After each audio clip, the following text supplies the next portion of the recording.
पांचों पांडव सब युद्ध पर जाते थे तो पूरा इंद्रप्रस्थ माता द्रौपदी जी संभालती थी। माता द्रौपदी जी युद्ध भी करती थी, युद्ध कला जानती थी, और सिर्फ युद्ध ही नहीं करती थी, वो सिर्फ युद्ध ही नहीं करती थी, वो एक गृहिणी भी थी। उन्होंने अपने पुत्रों का पालन पोषण किया है। आपको पता है नरकासुर का वध सत्यभामा ने श्री कृष्ण जी के साथ मिलकर उन्होंने ही किया था।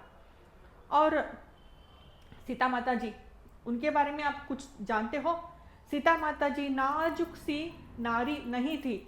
बहुत से लोग सिर्फ इतने ही जानते हैं कि सीता माता को वनवास हुआ और सीता माता जी को रावण उठा कर ले गया और उनको छू नहीं सका। क्यों नहीं छू सका? क्योंकि सीता माता एक नाजुक सी नारी नहीं थी। जितना नाजुक वो राजमहल में थी ना, उतना ही कठोर वो वनवास में थी।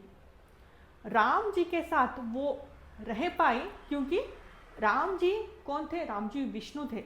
सीता जी लक्ष्मी भी थी और सीता जी काली भी थी। में युद्ध में कुछ समय के लिए सीता जी युद्ध में उतर आई थी, युद्ध किया था सीता माता ने काली बनकर।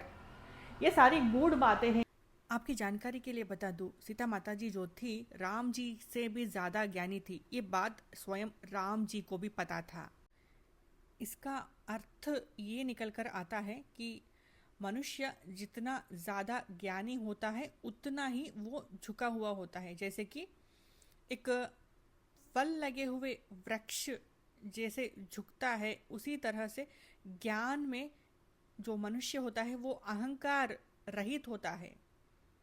समझ लीजिए, अगर कोई बहुत इतरा रहा है, कोई घमंड कर रहा है, अहंकार कर रहा है कि मैं इतना ज्ञानी हूँ, इसका अर्थ सिर्फ इतना है कि वो ज्ञानी नहीं है, वो मूढ़ बुद्धि है, वो आधा घड़ा है। जी हाँ, आधा भरा भरा हुआ जो घड़ा होता है वो ही ज़्यादा आवाज़ करता है।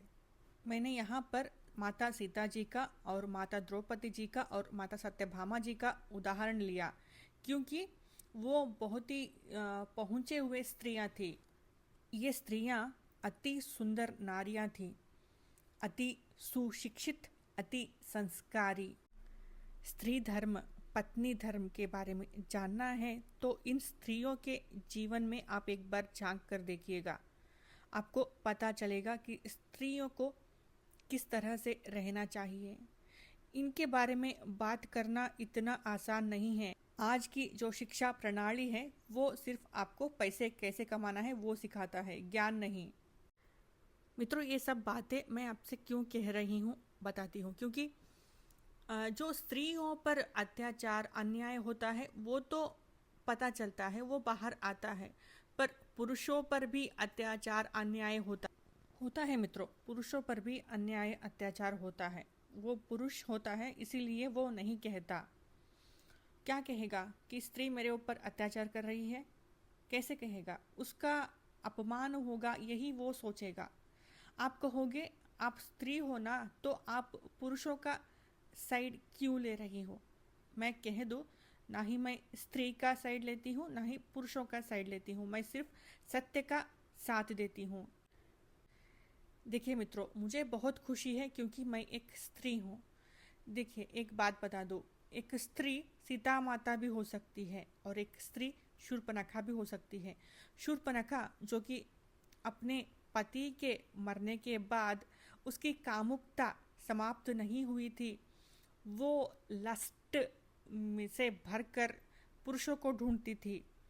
जैसे कि उन्होंने श्री राम जी को देखा और उनके साथ सहवास करना चाहा तो लक्ष्मण जी ने उसका नाक काट दिया।